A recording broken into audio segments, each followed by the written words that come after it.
Cette présentation, presque comme dernière dans ce séminaire, pour rendre les images que nous avons reçues dans les derniers 2 jours. Moi, je m'appelle Heinz-Peter Mang. Moi, je travaille à l'Université de Sciences et Technologies de Beijing depuis 6 ans maintenant, comme employé chinois directement, avant comme 4 années comme expert intégré. Et depuis 2 ans, je suis maintenant 100% chinois.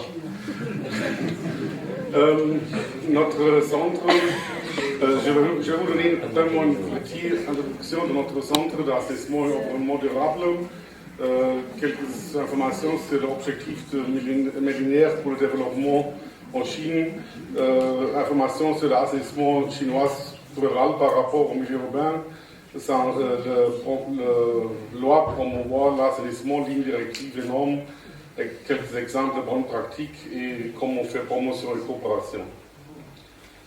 Le centre où je travaille a été fondé en 2007 pour le professeur Dr. Li Zifu. C'est un professeur chinois qui a étudié et travaillé 9 ans en Allemagne. Et pour ça, il a beaucoup de contacts avec l'Europe. Et c'est lui qui a créé ce centre avec la mission contribution au renforcement des capacités et mise au réseau des jeunes cadres chinois internationaux de l'assainissement et l'environnement à travers d'apprendre en faisant les formations de terrain dans le travail en équipe internationale guidée par des experts multidisciplinaires qui ont expérimenté dans le domaine intégré d'assainissement durable et gestion de l'eau, biogaz, bioénergie et conversion de déchets en énergie. Nous sommes maintenant une équipe de 3 experts multidisciplinaires qui travaillent dans cette permanent dans cette centre, mais il y a d'autres experts qui viennent pour différentes tâches. La vision, c'est la mission écologique et décentralisée, la gestion des ressources, des déchets et gestion aussi optimisée. Le biogaz et l'énergie de la biomasse sont parmi les secteurs clés pour le développement durable de tout le pays. Et pour conserver la nature et le climat pour les générations futures, la gestion interculturelle et interdisciplinaire doit être compris profondément et aussi rapidement que possible par les jeunes professionnels comme des futurs décideurs. Nos partenaires sont multiples. Là, on travaille actuellement pour les banques internationales de développement, pour la fondation Gates et aussi pour les différents ministères en Chine. Action contre le faim, en France aussi. Le projet actuel qu'on travaille, ça c'est en Bangladesh, avec un support dans le programme biogaz de ménage, en Burkina Faso, support dans le programme biogaz de ménage et le dessin de biogaz industriel dans l'assainissement urbain. En Chine, on a multiples projets dans l'assainissement rural urbain, dans le biogaz, bioénergie, dans l'assainissement décentralisé. À Lesotho, un projet de coopération, biogaz de ménage, transfert des avoirs technologiques de la Chine à Lesotho. En Mongolie, il y a un programme de recherche de l'assainissement urbain dans Ulaanbaatar. En Népal, il a appris à biogaz de ménage et à Sénégal aussi le biogaz industriel dans l'assainissement. Ça, c'est le projet actuel pour cette année où on fait la contribution avec des jeunes professionnels et des experts de doctorat aussi. La définition chinoise de zone rurale urbaine est redéfinie en 2008, ou non redéfinie seulement soulignée pour le Bureau national de statistique. La zone urbaine, c'est toutes les villes et les villages où il y a un gouvernement ou un comité résidentiel. Deuxième, toutes les zones industrielles et minières sont définies comme urbaines. Toutes les zones en voie de développement et le développement spécial, les zones d'industrie spéciale, les zones d'institutions de recherche et développement, les zones de campus, de collèges et universités, c'est-à-dire toutes les zones où la population résidente et permanente est supérieure à 3000, ça c'est urbain. Et tout le reste, c'est rural. C'est très simple la définition. Et maintenant, on a différentes lignes, lois et règlements pour les zones urbaines et zones rurales. C'est environ 50-50 en Chine, c'est-à-dire la population, c'est environ 50% en le milieu urbain, 50% au milieu rural. Et on voit ici plus ou moins le revenu moyen de la population rurale et urbaine. On voit entre 2003 et 2012, c'est plus que 3 fois l'incrément de revenus, mais on a encore de grandes différences entre le rural et le urbain. En février 2010, les autorités centrales de la Chine ont créé une politique qu'ils appellent Nouvelle Campagne Socialiste, qui est maintenant la tâche primordiale dans le gouvernement depuis 2006 pour créer les axes de développement rural, avec les 8 politiques prioritaires. Entre eux, c'est là qu'on va parler aujourd'hui, c'est l'accélérer le développement des services publics. Sous cet axe, il y a tout qui est relationné avec services de l'énergie, assainissement, l'eau potable et tout. L'intéressant aussi, on a fait, par exemple, l'amélioration d'une gestion parfaite de la démocratie de la zone rurale. On a créé depuis 2010 élections au niveau rural, c'est-à-dire dans le 50% de la population en Chine fait des élections de leurs représentants, comme partout au monde. En plus, beaucoup de pays, 50% sont dans le système urbain où on n'a pas des élections. Les objectifs de millénaire pour le développement en Chine, ça c'est définir pour 2010, c'était 65% doivent avoir la latrine hygiénique, 70% doivent disposer de canalisation pour l'approvisionnement en eau, c'est-à-dire reconduit, et 95% de la population rurale doit avoir l'accès à un approvisionnement en eau amélioré, c'est-à-dire conduit ou service décentralisé. Si on voit la réalité, on a 2 différentes définitions, c'est-à-dire la couverture en toilette hygiénique qui est définie pour UNICEF, c'est-à-dire un type de toilette qui n'a pas d'impact négatif dans l'environnement, beaucoup de fois relationné avec un traitement. Et la couverture en latrine, c'est-à-dire tout le type qu'on appelle latrine, même si ce n'est pas directement relationné avec un service hygiénique. Et le taux de couverture d'approvisionnement conduit à l'eau potable. On voit ici encore la différence pour la dernière statistique officielle de 2007. On voit encore que la toilette hygiénique, c'est plus ou moins 60% de toutes les toilettes. Si on entre plus en détail dans les différents plans quinquennales et comparer la cible des OMD, on voit maintenant, on peut dire, dans la réalité, on a peut-être 92% de services d'alimentation d'eau.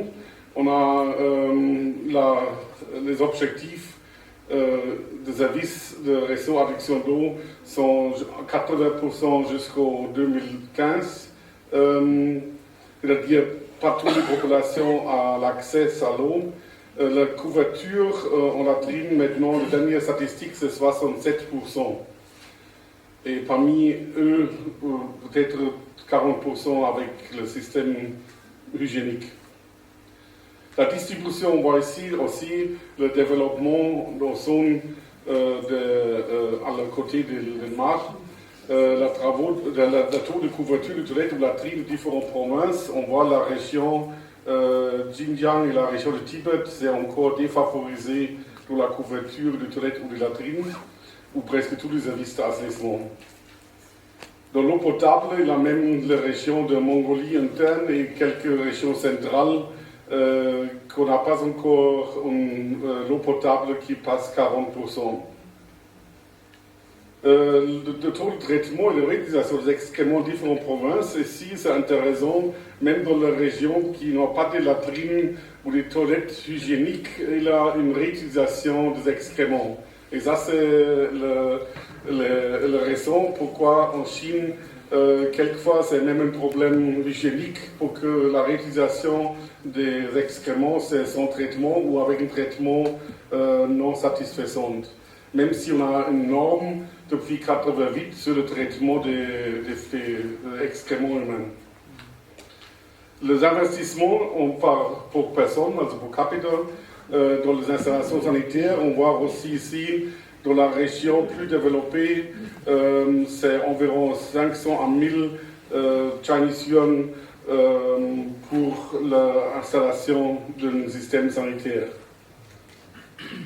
La Chine a développé une stratégie maintenant d'assainissement dans les différentes provinces relationnée avec le niveau social, avec le niveau de développement, le climat. Comme ça, il y a différentes stratégies. Je donne seulement des exemples pour que dans toutes les stratégies, l'assainissement écologique a maintenant pris une part ou une place dominante. Par exemple, de la région côtière, entre l'amélioration générale de la situation sanitaire, la stratégie, c'est maintenant l'intégration systématique de la plantation, also de l'agriculture, et de l'industrie de transformation de l'assainissement écologique. Même dans les régions bas minoritaires, c'est-à-dire habitation décentralisée ou disperse, la priorité, c'est la technologie décentralisée de l'assainissement écologique ou de l'écosan, en vue de l'aspect décentralisé de la région. C'est-à-dire, dans la région numéro 5, qui est la région chaude, là, il y a une préférence en technologie du biogaz au niveau de ménage avec des prêts du gouvernement. On voit quelques exemples. La politique principale a commencé, ça a commencé déjà en 1952 avec la création d'un fameux comité de santé publique. Mais depuis 1994, la politique s'appelle Action d'éducation sanitaire pour 900 millions de personnes rurales. En 2001, le ministère de l'Agriculture a créé le projet de renforcement écologique du milieu rural avec la propagation de biogaz assainissement. Il faut voir que le petit biodigesteur biogaz en Chine, il a une grande histoire avec beaucoup de succès, mais maintenant, depuis 10 ans, on peut dire la production animale reste seulement 50% de les familles et 50% de les grandes fermes industrielles. C'est-à-dire qu'il y a beaucoup de biodigesteurs plus ou moins, qu'on peut dire, abandonnés comme biodigesteurs agricoles. Mais maintenant, on a redéfini, on a dit que ce sont le biodigesteur d'assainissement, c'est-à-dire ferme propre, ça c'est le programme derrière. Ça c'est depuis 2001, c'est-à-dire on continue avec le biogaz maintenant sur l'aspect d'assainissement à côté de l'aspect production d'engrais ou énergie ménagère. En 2009, on a créé la politique qu'on appelle reconstruction des toilettes hygiéniques dans les zones rurales, c'est-à-dire en bas ces définitions qui sont venues de discussions avec l'UNICEF. On a accepté la différenciation entre toilettes ou latrines et toilettes hygiéniques.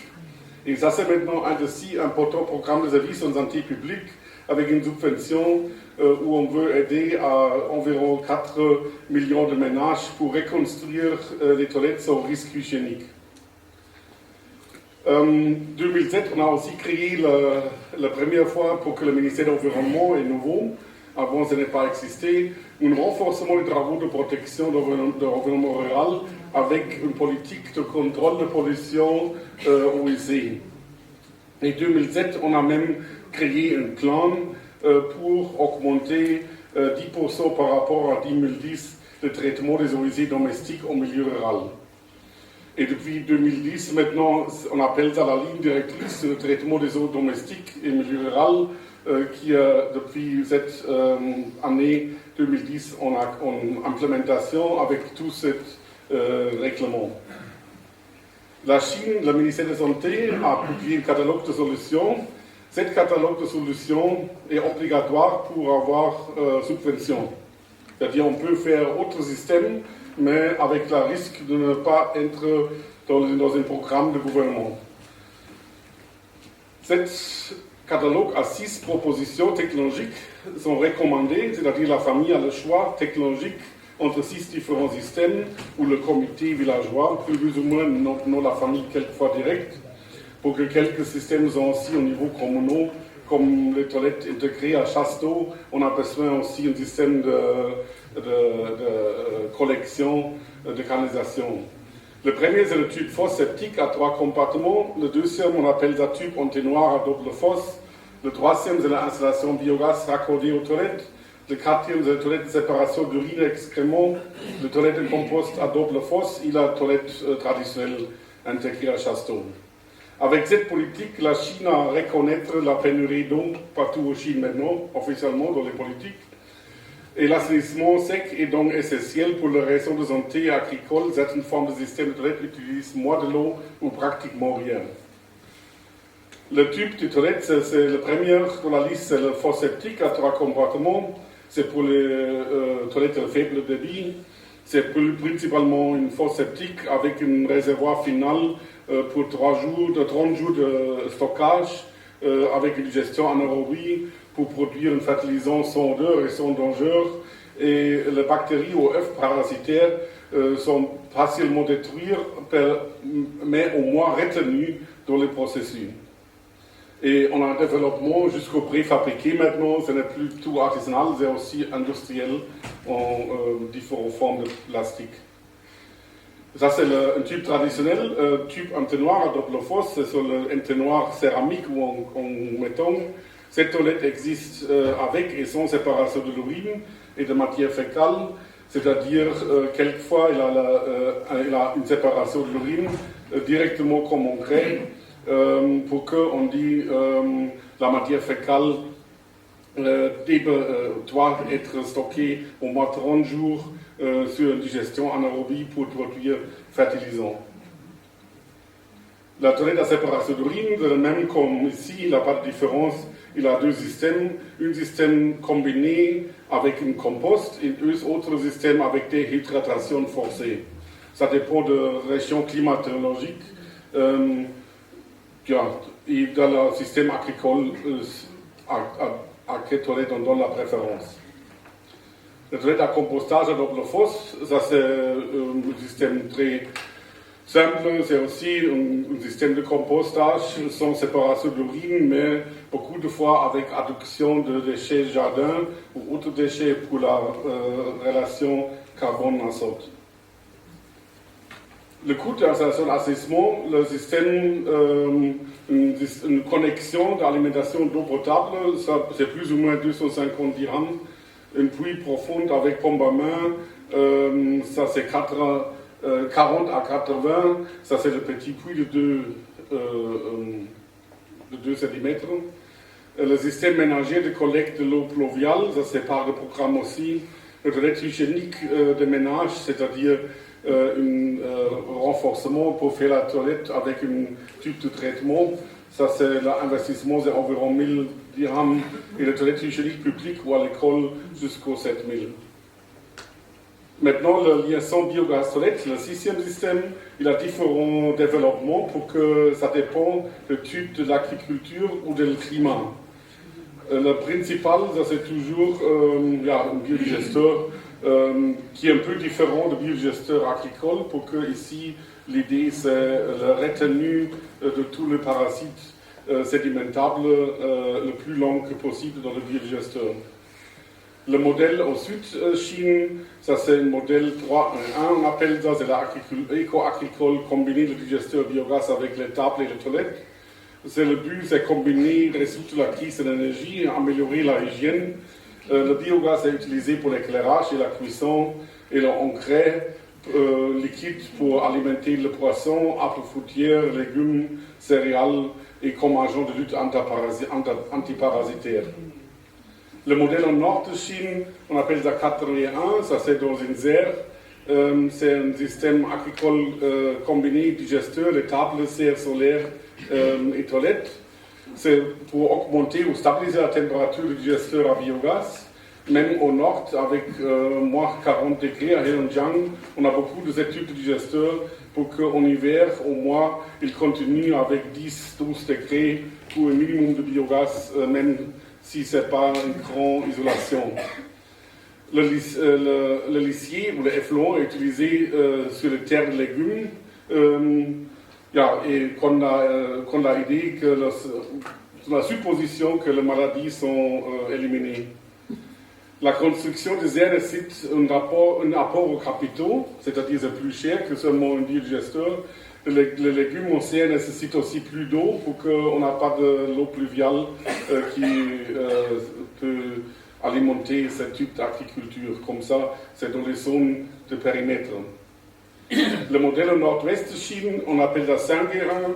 C'est la combinaison de biogaz avec une énergie solaire pour chauffer, un système d'irrigation qui est en économie d'eau, drip irrigation par exemple, stockage de l'eau en citernes souterraines et une toilette. Les digestats sont aussi utilisés pour améliorer la qualité, le rendement de aquafruitières et autres produits.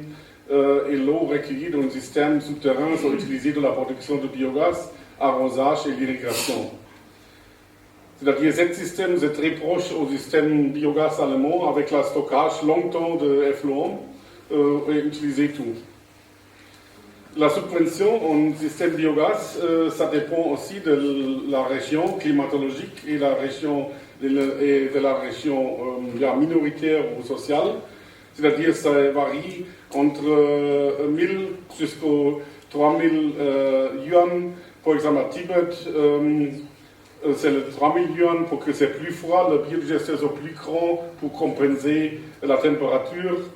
Dans la zone centrale, aux ménages de la région de l'Est sont plus petits pour cette raison, la subvention est aussi plus basse. Pour les systèmes voisinage, c'est-à-dire communautaires en forme décentralisée, si plusieurs familles décident de faire un système ensemble, il a un taux maximum de subvention qui est maintenant entre 25 et 45 000 yuan. Après, on a encore le système décentralisé de traitement de eau ici, c'est originaire de la Chine. En Chine, le premier nom, on appelle ça fosse septique biogaz, c'est le 1988. Et ce système fut co-développé entre un projet de la Communauté européenne, entre la Chine, Inde, l'Allemagne et la France, la coordination de Borda. Et c'est un traitement passe de 4 étapes. Le premier, c'est une sédimentation avec production de biogaz. Le deuxième, c'est un traitement anaérobie secondaire avec différentes formes de post-traitement. Et un autre traitement aérobie dans le filtre avec des plantes. Et peut-être encore un autre traitement dans les bassins de lagonnage.